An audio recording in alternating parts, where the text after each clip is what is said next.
Esta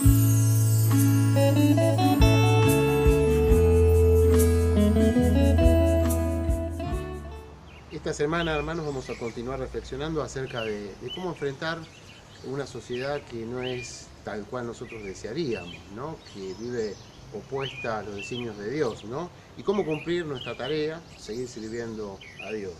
Vamos a retomar la lectura en el Evangelio según San Marcos, capítulo 6, versículo 34.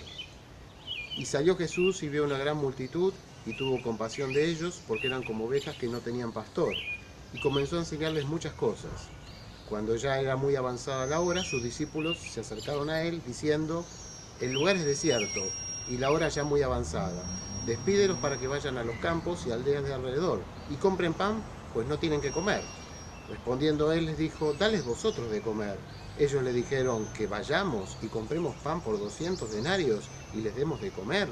Él les dijo: ¿cuántos panes tenéis? Id y vedlo.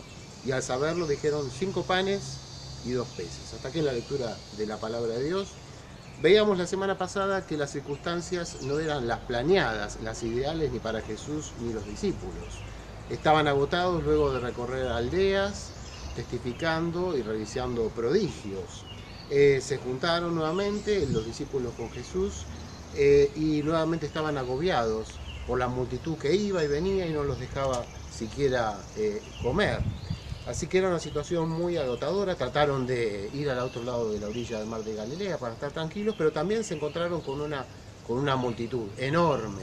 Y Jesús allí los atendió, vio la necesidad y los atendió. Y comienza a predicarles el mensaje del arrepentimiento.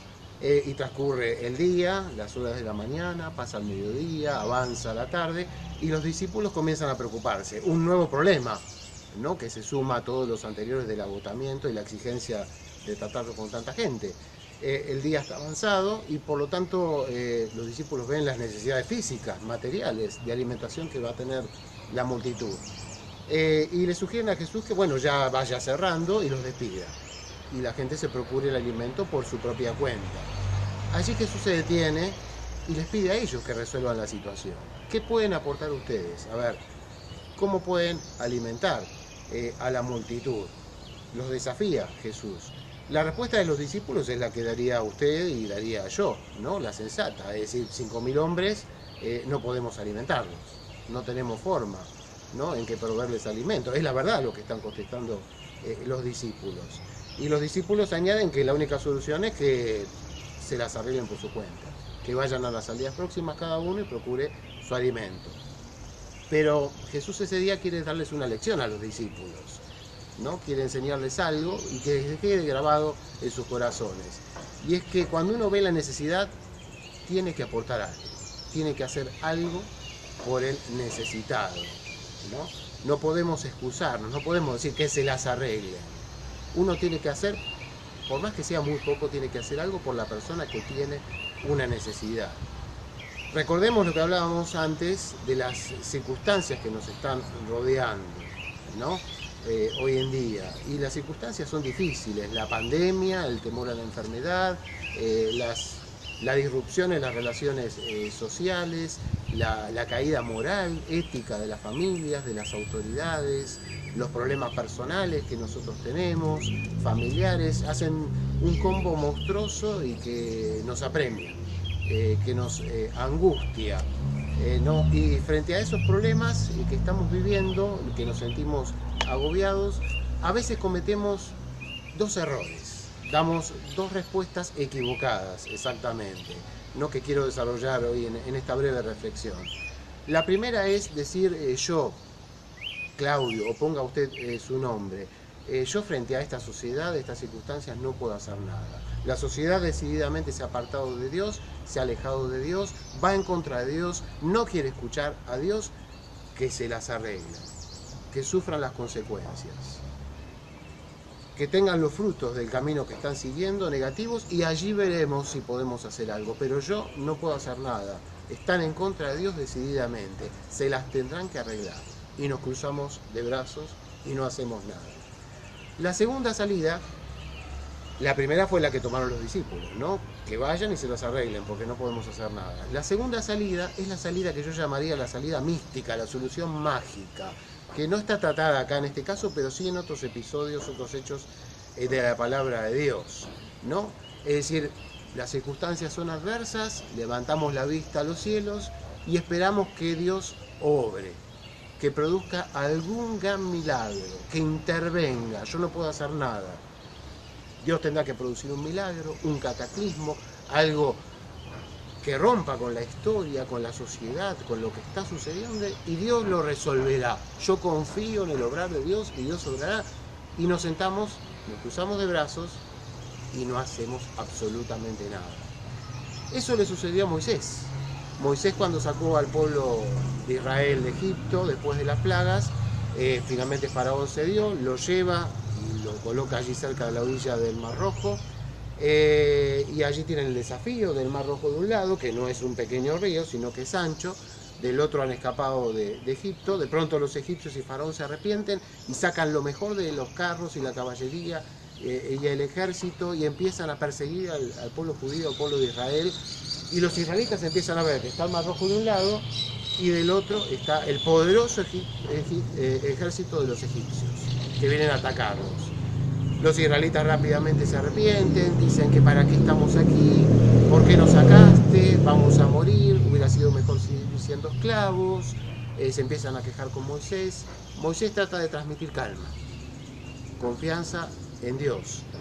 Y por lo que se ve y da a entender el pasaje, le empieza a orar a Dios, a clamar a Dios, pidiendo la ayuda de Dios. Empieza a seguir el camino de la mística, ¿no? De lo mágico, de esperar el milagro. Y Dios se para frente a Moisés y le dice, pero ¿para qué estás orando? ¿Para qué exclamás a mí? No es momento para clamar. Levántate, habla con el pueblo, decirle que se pongan en marcha, que se acerquen al Mar Rojo. Levantá la vara, levantá la mano, acércate al mar allí y da la orden que se abra, y de hecho se cumplió. Él accionó y allí Dios proveyó la salida. Pero Moisés tuvo que hacer algo. Se había sentado a orar esperando que Dios obrara un portento, un milagro. Y no, Dios lo que quería era que él actuara, que accionara, que hiciera su parte a favor del pueblo y de la necesidad. Los caminos frente a una sociedad no ideal, a circunstancias que no nos gustan, no planeadas, no son ni el decir no podemos hacer nada, que se las arreglen porque son rebeldes y nos sentamos y no hacemos nada, ni el misticismo mágico de mirar a los cielos esperando un gran milagro que transforme todo. Al fin y al cabo son dos salidas pasivas, sobre las cuales no hacemos nada. Finalmente nos quedamos tranquilos y no hacemos absolutamente nada. Dios quiere nuestra participación. Dios quiere que hagamos algo cuando vemos al necesitado, cuando vemos la necesidad. Es más, hermano, Dios nos ordena hacer algo a favor de la persona que está necesitada. Volviendo al caso de Moisés, Moisés saca al pueblo de Egipto, de la esclavitud en Egipto, de ese imperio que era el principal de entonces, y después tiene que guiarlo a 40 años en medio del desierto a varios millones de personas y sostenerlas, ¿no? Obviamente que cuando uno mira la salida de Egipto, el éxodo y el sostenimiento del pueblo de Israel 40 años en el desierto, piensa que fue obra excluyente, exclusiva, hecha por Dios. No fue obra hecha por ningún ser humano. Obviamente el éxodo y que se pudiera sostener el pueblo 40 años en el desierto fue obra de Dios. Sin embargo, Dios utilizó a Moisés. Moisés tuvo que hacer su parte. Tuvo que presentarse frente a Faraón y hablar. Tuvo que presentarse frente al pueblo y dar sus órdenes y guiarlo. Tuvo que subir al monte y recibir las tablas de la ley. Moisés no estuvo quieto. Fue utilizado por Dios y tuvo que hacer su parte. No vivimos tiempos soñados. No está sucediendo lo que nosotros soñaríamos, el ideal. Lo que vemos nos abruma, realmente nos abruma, la decadencia. ¿Qué tenemos que hacer?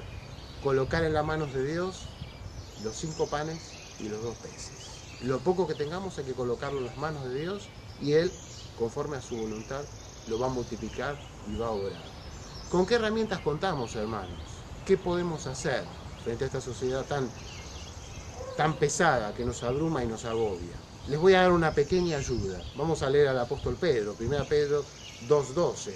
Dice, condújase bien entre los que no creen en Dios. Así ellos, aunque ahora hablen contra ustedes como si ustedes fueran malhechores, verán el bien que ustedes hacen y alabarán a Dios el día en que Él pida cuentas a todos. Nuestra forma de vivir, nuestras acciones, nuestra conducta fiel a la palabra de Dios, correcta, buena, puede impactar en aquellos que son rebeldes y no quieren escuchar a Dios ni quieren practicar los principios de Dios. En alguna forma pueden impactar el corazón de esas personas que tienen necesidad espiritual y guiarlos hacia Dios. No nos desanimemos, hermanos, y bajemos los brazos, ni tampoco esperemos un milagro que transforme la historia de nuestra nación, milagrosamente. Nosotros tenemos que hacer nuestra parte, según nuestras capacidades, tiempos, energías, fuerzas y los recursos que tengamos a mano. Tenemos que dar esa palabra justa y necesaria, edificante, que muestre el camino de esperanza, de salida. Y también a través de nuestros hechos tenemos que mostrar que es posible una vida distinta. Así que no nos desanimemos, hermanos, es hora de actuar. Que el Señor los bendiga.